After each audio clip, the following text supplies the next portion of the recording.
Bonjour, aujourd'hui on continue les nouveaux contes de fées de la comtesse de Ségur. On est arrivé à la fin du premier conte, l'histoire de Blondine de Bonnebiche et de Beauminon. Si vous voulez directement aller au chapitre, vous cliquez dans la description de la vidéo. Sinon là, moi je suis en train de me demander, dans la dernière vidéo, je me demandais ce que ça voulait dire, tu as causé la perte de tes amis. Tu me disais, est-ce qu'ils sont morts? Est-ce qu'ils se sont transformés en statues? Est-ce qu'ils ont été endormis pour 100 ans? Enfin bref. Et ils n'ont pas l'air d'être morts. Le château est en ruine, mais Blondine ne les a pas retrouvés. Donc déjà, il n'y a pas de corps. Ils sont pas morts. Je pense pas qu'ils soient morts. Et je suis en train de me demander, au lieu d'avoir été transformés en statues, est-ce que par hasard, ils n'auraient pas été transformés en autres animaux? Je crois qu'après le mauvais sort là, de la rose qui a été cueillie, eh bien Bonnebiche, elle a été transformée en tortue. Et que cette tortue, elle continue d'aider Blondine. Et je pense que Beauminon, il a été transformé en ce corbeau là qui encourage et qui aide aussi Blondine. Voilà. Alors, j'ai peut-être tort, on verra, c'est le dernier chapitre. Donc on aura les réponses à nos questions. Qu'est-ce que vous en pensez, vous? Voilà, c'est parti. On est sur le dos d'une tortue. Chapitre 10, le dernier chapitre de cette histoire, le voyage et l'arrivée. Le voyage de Blondine dura, comme le lui avait dit la tortue, 6 mois. Elle fut 3 mois avant de sortir de la forêt. Elle se trouva alors dans une plaine aride qu'elle traversa pendant 6 semaines, et au bout de laquelle elle aperçut un château qui lui rappela celui de Bonnebiche et de Beauminon. Elles furent un grand mois avant d'arriver à l'avenue de ce château. Blondine grillait d'impatience. Était-ce le château où elle devait connaître le sort de ses amis? Elle n'osait le demander malgré le désir extrême qu'elle en avait. Si elle avait pu descendre de dessus le dos de la tortue, elle eût franchi en 10 minutes l'espace qui la séparait du château. Mais la tortue marchait toujours, et Blondine se souvenait qu'on lui avait défendu de dire une parole ni de descendre. Elle se résigna donc à attendre malgré son extrême impatience. La tortue semblait ralentir sa marche au lieu de la hâter. Elle mit encore 15 jours qui semblèrent à Blondine 15 siècles à parcourir cette avenue. Blondine ne perdait pas de vue ce château et cette porte. Le château paraissait désert. Aucun bruit, aucun mouvement ne s'y faisait sentir. Enfin, après 180 jours de voyage, la tortue s'arrêta et dit à Blondine: Maintenant, Blondine, descendez. Vous avez gagné par votre courage et votre obéissance la récompense que je vous avais promise. Entrez par la petite porte qui est devant vous. Demandez à la première personne que vous rencontrerez la fée bienveillante. C'est elle qui vous instruira du sort de vos amis. Blondine sauta lestement à terre. Elle craignait qu'une si longue immobilité n'eût raidi ses jambes, mais elle se sentit légère, comme au temps où elle vivait heureuse chez Bonnebiche et Beauminon, et où elle courait des heures entières, cueillant des fleurs et poursuivant des papillons. Après avoir remercié avec effusion la tortue, elle ouvrit précipitamment la porte qui lui avait été indiquée et se trouva en face d'une jeune personne vêtue de blanc, qui lui demanda d'une voix douce qui elle désirait voir. « Je voudrais voir la fée bienveillante, répondit Blondine. Dites-lui, mademoiselle, que la princesse Blondine l'a pris instamment de la recevoir. Suivez-moi, princesse, reprit la jeune personne. Blondine la suivit en tremblant. Elle traversa plusieurs beaux salons, rencontra plusieurs jeunes personnes vêtues comme celles qui la précédaient et qui la regardaient en souriant et d'un air de connaissance. Elle arriva enfin dans un salon semblable en tout point à celui qu'avait Bonnebiche dans la forêt des Lilas. Ce souvenir la frappa si douloureusement qu'elle ne s'aperçut pas de la disparition de la jeune personne blanche. Elle examinait avec tristesse l'ameublement du salon. Elle n'y remarqua qu'un seul meuble que n'avait pas Bonnebiche dans la forêt des Lilas. C'était une grande armoire en or et en ivoire d'un travail exquis. Cette armoire était fermée. Blondine se sentit attirée vers elle par un sentiment indéfinissable et elle la contemplait sans en pouvoir détourner les yeux lorsqu'une porte s'ouvrit. Une dame, belle et jeune encore, magnifiquement vêtue, entra et s'approcha de Blondine. « Que me voulez-vous, mon enfant ?» lui dit-elle d'une voix douce et caressante. « Oh, madame !» s'écria Blondine en se jetant à ses pieds. « On m'a dit que vous pouviez me donner des nouvelles de mes chers et excellents amis Bonnebiche et Beauminon. Vous savez sans doute, madame, par quelle coupable désobéissance je les ai perdus. Longtemps je les ai pleurés, les croyant morts. Mais la tortue qui m'a amenée jusqu'ici m'a donné l'espérance de les retrouver un jour. Dites-moi, madame, dites-moi s'ils vivent et ce que je dois faire pour mériter le bonheur de les revoir. Blondine, dit la fée bienveillante avec tristesse, vous allez connaître le sort de vos amis, mais quoi que vous voyiez, ne perdez pas courage ni espérance. En disant ces mots, elle releva la tremblante Blondine et la conduisit devant l'armoire qui avait déjà frappé ses yeux. Voici, Blondine, la clé de cette armoire. Ouvrez-la vous-même et conservez votre courage. Elle remit à Blondine une clé d'or. Blondine ouvrit l'armoire d'une main tremblante. Que devint-elle quand elle vit dans cette armoire les peaux de Bonne Biche et de Beau Minon attachées avec des clous de diamants? À cette vue, la malheureuse Blondine poussa un cri déchirant et tomba évanouie dans les bras de la fée. La porte s'ouvrit encore une fois, et un prince beau comme le jour se précipita vers Blondine en disant « Oh, ma mère, l'épreuve est trop forte pour notre chère Blondine. Hélas, mon fils, mon cœur saigne pour elle. Mais tu sais que cette dernière punition était indispensable pour la délivrer à jamais du joug cruel du génie de la forêt des lilas. » En disant ces mots, la fée bienveillante toucha Blondine de sa baguette. Blondine revint immédiatement à elle, mais désolée, sanglotante, elle s'écria « Laissez-moi mourir, la vie m'est odieuse, plus d'espoir, plus de bonheur pour la pauvre Blondine. Mes amis, mes chers amis, je vous rejoindrai bientôt. » Blondine, chère Blondine, dit la fée en la serrant dans ses bras, tes amis vivent et t'aiment. Je suis Bonne Biche, et voici mon fils Beau Minon. Le méchant génie de la forêt des lilas, profitant d'une négligence de mon fils, était parvenu à s'emparer de nous et à nous donner les formes sous lesquelles vous nous avez connus. Nous ne devions reprendre nos formes premières que si vous enleviez la rose, que je savais être votre mauvais génie et que je retenais captive. Je l'avais placée aussi loin que possible de mon palais afin de la soustraire à vos regards. Je savais les malheurs auxquels vous vous exposeriez en délivrant votre mauvais génie de sa prison. Et le ciel m'est témoin que mon fils et moi nous eussions volontiers resté toute notre vie Bonne Biche et Beau Minon à vos yeux pour vous épargner les cruelles douleurs par lesquelles vous avez passé. Le perroquet est parvenu jusqu'à vous malgré nos soins. Vous savez le reste, ma chère enfant. Mais ce que vous ne savez pas, c'est tout ce que nous avons souffert de vos larmes et de votre isolement. Blondine ne se lassait pas d'embrasser la fée, de la remercier, ainsi que le prince. Elle leur adressait 1000 questions. Que sont devenues, dit-elle, les gazelles qui nous servaient?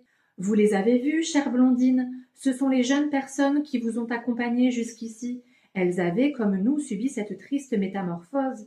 Et la bonne vache qui m'apportait du lait tous les jours, c'est nous qui avons obtenu de la reine des fées de vous envoyer ce léger radoucissement. Les paroles encourageantes du corbeau, c'est encore de nous qu'elles venaient.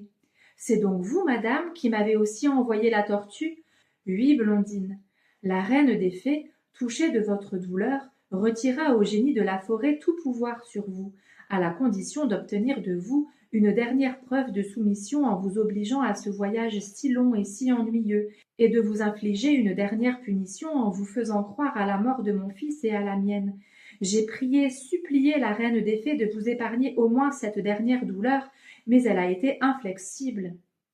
Blondine ne se lassait pas d'écouter, de regarder, d'embrasser ses amis perdus depuis si longtemps qu'elle avait cru ne jamais revoir. Le souvenir de son père se présenta à son esprit. Le prince parfait devina le désir de Blondine et en fit part à la fée.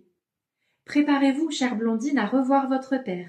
Prévenu par moi, il vous attend. » Au même moment, Blondine se trouva dans un char de perles et d'or. À sa droite était la fée, à ses pieds était le prince parfait qui la regardait avec bonheur et tendresse. Le char était traîné par 4 cygnes d'une blancheur éblouissante. Ils volèrent avec une telle rapidité qu'il ne leur fallut que 5 minutes pour arriver au palais du roi Bénin. Toute la cour du roi était assemblée près de lui. On attendait Blondine. Lorsque le char parut, ce furent des cris de joie tellement étourdissants que les cygnes faillirent en perdre la tête et se tromper de chemin. Le prince qui les menait rappela heureusement leur attention et le char s'abattit au pied du grand escalier. Le roi Bénin s'élança vers Blondine qui, sautant à terre, se jeta dans ses bras. Ils restèrent longtemps embrassés. Tout le monde pleurait, mais c'était de joie. Quand le roi se fut un peu remis, il baisa tendrement la main de la fée qui lui rendait Blondine après l'avoir élevée et protégée. Il embrassa le prince parfait qu'il trouva charmant. Il y eut 8 jours de fête pour le retour de Blondine. Au bout de ces 8 jours, la fée voulut retourner chez elle. Le prince parfait et Blondine étaient si tristes de se séparer que le roi convint avec la fée qu'ils ne se quitteraient plus. Le roi épousa la fée, et Blondine épousa le prince parfait qui fut toujours pour elle le beau minon de la forêt des lilas.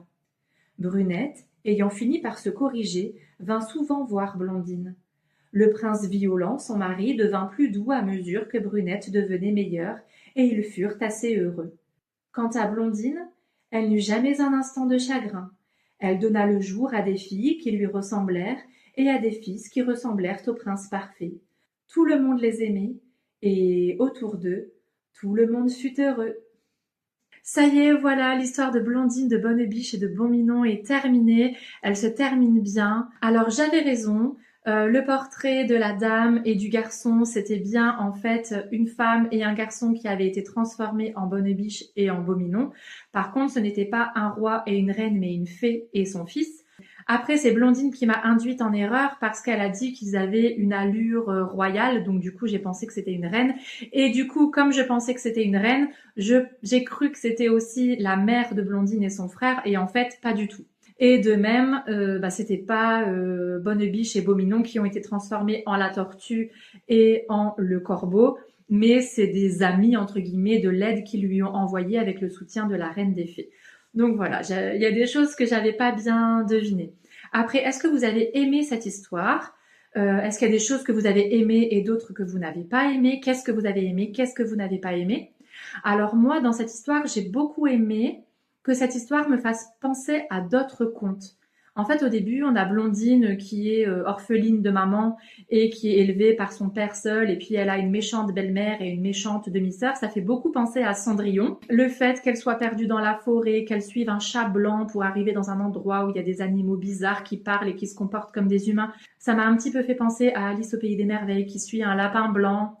Ensuite, le fait qu'elle dorme pendant 7 ans, ça m'a un petit peu fait penser à La Belle au bois dormant.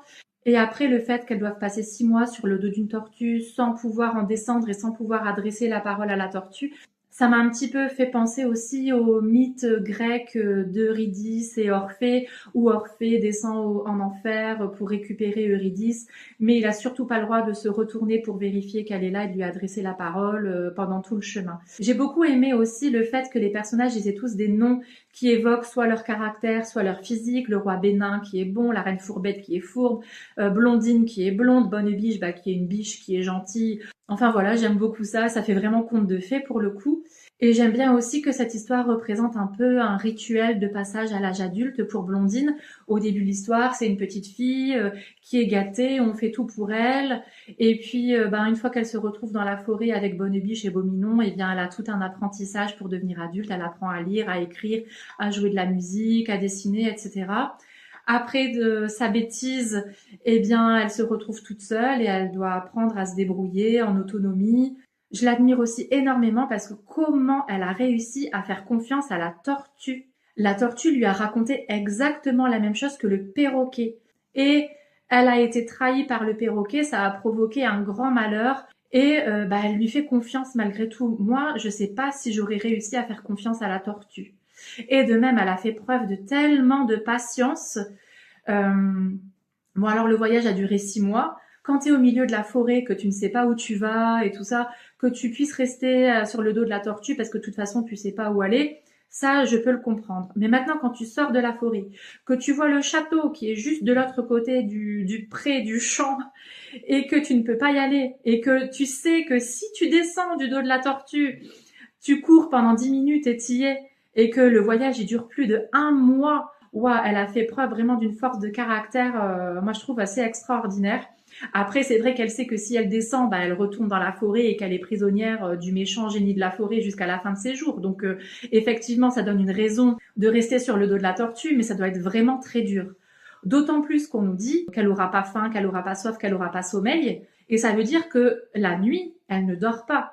Ça veut dire qu'elle se retrouve dans la forêt, dans la nature, la nuit, qu'elle doit avoir très peur et que le temps semble durer beaucoup plus longtemps. Vu que normalement, quand on dort, on voit pas le temps passer. Là, elle reste réveillée, donc le temps, il est beaucoup plus long. Donc, je trouve vraiment qu'elle a eu beaucoup de force, beaucoup de caractère. Et je suis admirative devant son parcours, quoi. Et bravo, Blondine. Après, ce que j'ai pas aimé dans cette histoire, c'est que j'ai vraiment trouvé cette histoire extrêmement violente. Ça commence avec le pauvre Gourmandinet qui se fait battre parce qu'il prend un bonbon dans la cuisine. Voilà. Et ensuite, il fait une grosse bêtise, c'est sûr. Il trahit son ami, c'est horrible. Il mérite d'être puni. Mais est-ce qu'il mérite de mourir pour une poignée de bonbons? Sachant qu'il avait prévu de délivrer plus tard son ami en faisant appel à une fée. Donc moi, j'aurais préféré en fait que Gourmandinet regrette son geste, qu'il rentre dans la forêt et qu'il aide Bonnebiche à aider Blondine à sortir de la forêt et à retourner chez son père. Je trouve que s'il y avait eu un arc de rédemption pour Gourmandinet, ça aurait été un petit peu plus judicieux que juste il a fait une bêtise, il est mort. C'est un petit peu violent pour un petit garçon de 10 ans qui a juste voulu des bonbons, en fait. Qu'est-ce que vous en pensez? Alors ensuite, le sort de la reine Fourbette. Moi, je vois ça avec mon regard de femme de 21e siècle. Fourbette, elle est dans un royaume. À aucun moment, on ne parle de sa mère. Donc, elle a l'air de ne pas avoir de mère. Son père, le roi turbulent, on nous dit qu'il adore organiser des chasses, des courses et des voyages et que sa fille le dérange. Donc, on a l'impression que cette princesse Fourbette, son père ne s'en est jamais occupé. Du coup, sa fille, est-ce qu'elle était méchante ou est-ce qu'elle était malheureuse parce que son père ne s'occupait pas d'elle? Ensuite, il y a un inconnu qui débarque, le ministre Léger, et qui l'a choisie juste parce qu'elle est belle. Elle est belle, hop, mon roi, il la veut, il veut l'épouser. La princesse Fourbette ne connaît pas le roi Bénin. Il ne s'est même pas déplacé lui-même, il a envoyé son ministre Léger à sa place. Son père, le roi turbulent, ne se renseigne même pas pour savoir si le roi Bénin c'est quelqu'un de bien et qui s'occupera bien de sa fille. Il veut juste avoir la paix, être débarrassé de sa fille, la princesse Fourbette, qui donc devient la reine Fourbette en épousant le roi Bénin qu'elle n'a jamais rencontré, se retrouve en réalité dans un mariage arrangé, dans un mariage forcé. C'est pas cool du tout. Et le roi Bénin ne veut d'elle que pour s'occuper de sa fille. Au final, elle n'a pas le droit d'approcher l'enfant parce que le roi, il a quand même capté qu'il voulait lui faire du mal. Elle a quand même eu un enfant. Et elle a quand même eu cet enfant. Elle continue de vivre avec ce roi qui ne l'aime sans doute pas. Malgré tout ça, elle s'aperçoit que le roi n'aime pas sa fille parce qu'elle a le malheur d'être née brune et que du coup, il trouve qu'elle est moins jolie que sa première fille. Et donc, il ne l'aime pas. Donc, toi, tu te retrouves mariée à un homme qui ne t'aime pas, que tu n'aimes pas. Malgré tout, tu lui donnes un enfant et il n'aime pas ton enfant. J'essaie un peu de me mettre à sa place et de ressentir un peu ce qu'elle doit ressentir et ça doit être atroce de vivre cette vie-là. Donc je comprends qu'elle ait essayé même si ça ne l'excuse pas et que c'est pas du tout une chose à faire, je comprends qu'elle ait pu essayer de se débarrasser Blondine pour essayer de faire un petit peu remonter son propre enfant aux yeux du roi en fait. Et après ça, donc du coup, comme elle est pas triste que Blondine ait disparu, pouf, elle est renvoyée chez son père. Son père préfère continuer à faire ses chasses, ses courses et ses voyages plutôt que de s'occuper de sa fille. Il l'enferme dans une tour où elle meurt. J'aurais vraiment pas aimé avoir sa vie à cette femme. Mais alors pas du tout. Et ensuite, on a la princesse Brunette, qui a une vie, mais pareil, une vie, mais horrible. Cette pauvre princesse Brunette, elle vit dans un royaume. Son père ne l'aime pas parce qu'elle est brune. Et que donc elle est pas jolie et qu'il préfère Blondine qui est blonde. Elle est considérée comme méchante parce que c'est un bébé de 2 ans qui pince, qui tire les cheveux et qui mord. Tous les bébés de 2 ans pincent, tirent les cheveux et mordent, c'est pas méchant qu'un bébé fasse ça. Donc comment le roi peut considérer qu'un bébé est méchant parce qu'il fait des trucs de bébé? Tous les bébés font ça. Donc cette petite fille, elle a grandi avec un père qui ne l'aimait pas. Quand elle a eu 3 ans, sa sœur a disparu. Son père s'est débarrassé de sa mère en la renvoyant chez son grand-père. Grand-père qu'elle a l'air de ne jamais avoir connu d'ailleurs. Et qui, à partir du moment, donc à partir de ses 3 ans, quand Blondine a disparu, a dû passer, déjà avant il s'occupait pas bien d'elle, mais là il a dû passer son temps à pleurer sur le sort de Blondine. Et donc il s'est plus jamais occupé d'elle. Donc imaginez l'état dans lequel elle devait être cette gamine, pas de mère, sachant que quand sa mère était encore en vie, est-ce que sa mère l'aimait vraiment ou est-ce qu'elle passait plus de temps à détester Blondine qu'à aimer Brunette? Ça aussi, c'est une autre question qu'on peut se poser. Et alors, on nous dit que quand Brunette avait 9 ans, son père l'a donnée en mariage. Donc, son père, qui avait la flemme de s'en occuper, qui ne l'aimait pas parce qu'elle était pas jolie et brune et qu'elle était méchante parce que elle se comportait comme un bébé normal, et qui en plus ne s'occupait jamais d'elle parce qu'il était trop occupé à pleurer Blondine, trouvait que sa fille était trop méchante, alors qu'en fait elle devait simplement être malheureuse. Au lieu de s'occuper d'elle, il l'a envoyée chez le prince violent, donc pareil, mariage arrangé, mariage forcé, à l'âge de 9 ans, avec un prince violent qui l'a maltraitée à chaque fois qu'elle était méchante. Donc à chaque fois, il faut le comprendre qu'elle était malheureuse. Donc la fille, elle est malheureuse parce qu'elle n'a pas de père, parce que son père l'a abandonnée et s'est débarrassé d'elle en la donnant en mariage. Et le prince, pour l'éduquer, eh ben il la bat. Quelle vie extraordinaire elle a eue aussi, cette princesse brunette. Et alors, je me suis demandé, mais quelle est la morale de cette histoire? Un conte, normalement, c'est pour faire la morale aux enfants. Donc je me suis dit, la morale de cette histoire, c'est pour dire, il faut être gentil, il faut pas être méchant. Mais je me suis dit, c'est pas logique, parce qu'en fait, gourmandinet, il a trahi son ami pour avoir des bonbons, il a été puni, il est mort. Bon, jusque-là, la logique, bon, c'est un petit peu violent, mais la logique est claire. Mais quand Blondine, elle désobéit à Bonnebiche et qu'elle cueille la rose, elle n'est pas du tout punie. Bon, dans un premier temps, elle est punie parce qu'elle se retrouve toute seule dans la forêt.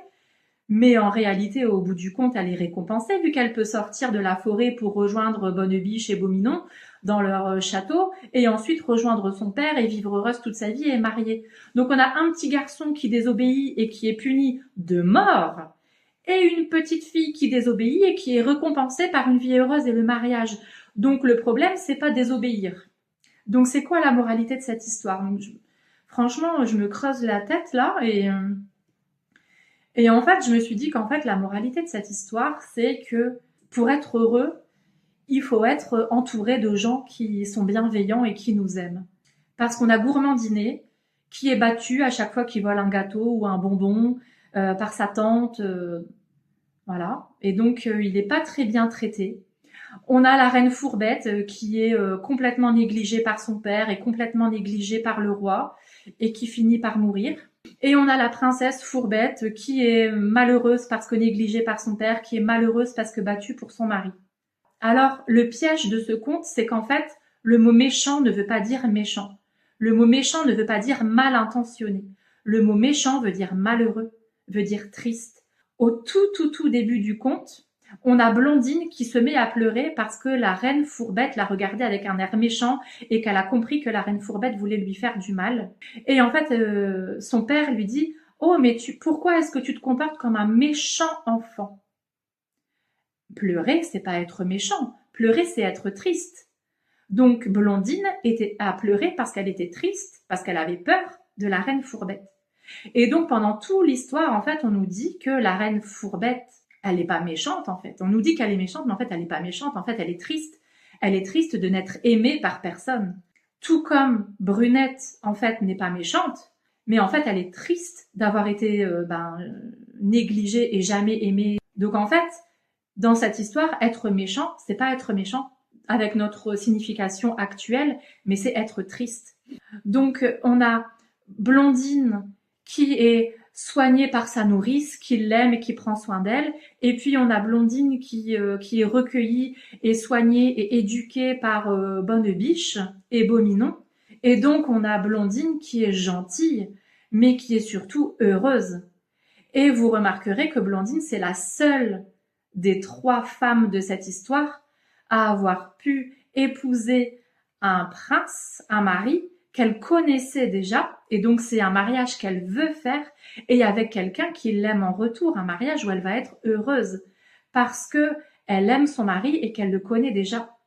Et à la fin de l'histoire, Brunette, elle rend visite à Blondine et à Bonnebiche et au roi, et alors là, eh bien on a Brunette qui devient gentille Et en fait, est-ce qu'elle devient vraiment gentille ou est-ce qu'elle ne devient pas plutôt heureuse parce qu'elle a l'opportunité de fréquenter Blondine et Bonnebiche qui sont des femmes qui sont bienveillantes, gentilles, respectueuses et qu'enfin elle fréquente des personnes qui l'aiment et qui la respectent et qui la considèrent comme un véritable être humain après avoir été maltraitée, rabaissée par son père et son mari.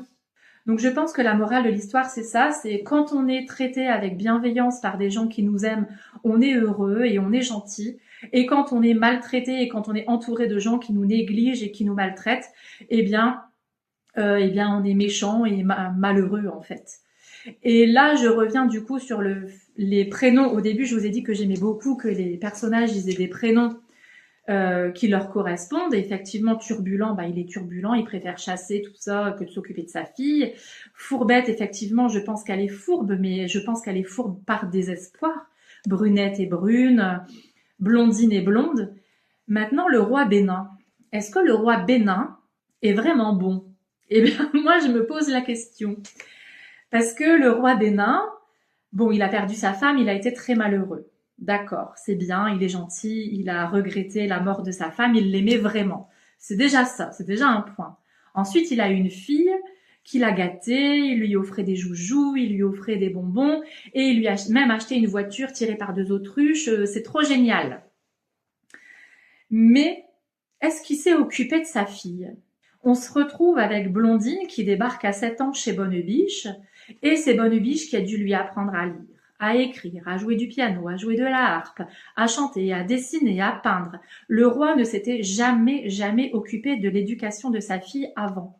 Donc moi, j'aimerais savoir, est-ce que c'est parce qu'elle était trop jeune et que le roi s'est dit, bon, elle est trop jeune pour apprendre à lire, à écrire, à compter? Est-ce qu'il se serait occupé de son éducation si elle était restée vivre chez son père ou pas?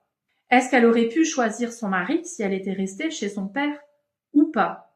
Est-ce que c'est gentil de négliger un de ses enfants parce qu'on le trouve moins joli qu'un autre? Alors, il a voulu aller récupérer sa fille dans la forêt des Lilas. On l'en a empêché et donc il n'a jamais été la récupérer.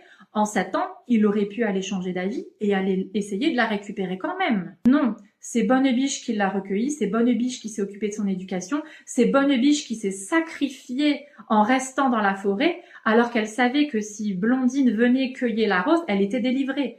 Elle a préféré rester enfermée, prisonnière dans la forêt des Lilas avec Blondine plutôt que de rendre Blondine malheureuse. Donc elle s'est sacrifiée pour Blondine. Le roi Bénin, lui, il ne s'est pas sacrifié pour sa propre fille en allant la rejoindre dans la forêt. Parce qu'il aurait pu dire, c'est bon, j'abandonne mon château, et puis je vais pas laisser ma fille toute seule dans la forêt, je vais aller dans la forêt avec elle, et je vais la protéger, et puis tant pis pour mon royaume, je peux pas laisser mon enfant seul. Il ne l'a pas fait. Et puis, quand sa fille de 9 ans la saoule, parce que bon, elle passe son temps à pleurnicher, parce qu'il y a personne qui s'occupe d'elle, elle me saoule celle-là, je vais la donner au prince d'à côté, alors qu'elle n'a que 9 ans, et alors que je sais qu'elle va se faire battre. Est-ce que c'est quelqu'un de bon? Ah, et puis ma femme, elle me saoule, elle est pas malheureuse, je la renvoie vivre chez son père, je divorce. Est-ce qu'il aurait pas pu la renvoyer vivre chez son père quand elle est arrivée et qu'il s'est aperçu qu'elle était dangereuse et qu'elle pouvait faire du mal à sa fille? Non, il a gardé une femme potentiellement dangereuse dans sa maison alors qu'elle mettait en danger sa fille, ce qu'elle a réussi à faire d'ailleurs. Il pouvait pas divorcer entre guillemets, même si c'est pas vraiment un divorce au début de l'histoire, mais il pouvait le faire à la fin. Le summum du summum, sa fille elle a 7 ans et il a même pas trouvé 5 minutes de son temps pour prévenir sa fille que attention, la forêt des Lilas qui est juste à côté du parc du château est dangereuse et elle ne doit surtout pas y entrer sinon elle va y rester enfermée pour le reste de ses jours. Non, je suis désolée, mais je suis pas sûre du tout que le roi Bénin mérite bien son nom. Moi, je doute franchement du fait que le roi Bénin soit quelqu'un de réellement bon, et je suis un petit peu déçue que il ait le droit d'épouser la fée à la fin, qui elle, pour le coup, est vraiment bonne et généreuse et gentille. Que la princesse Blondine puisse épouser le prince Beauminois parce que il est gentil, qu'il l'a sauvée dans la forêt, qu'il a toujours été là pour elle, qu'il l'a éduquée, qu'il lui a toujours tenu compagnie, qu'il a toujours essayé de la protéger des dangers, etc. Là, oui, elle le mérite, elle mérite d'être heureuse. Et vous, qu'est-ce que vous en pensez? Qu'est-ce que vous avez aimé, pas aimé? Peut-être que vous interprétez cette histoire de manière complètement différente de moi. Dites-moi. Et on se retrouve la prochaine fois avec la deuxième histoire des nouveaux contes de fées de la comtesse de Ségur. Ce sera donc le début de Le Bon Petit Henri.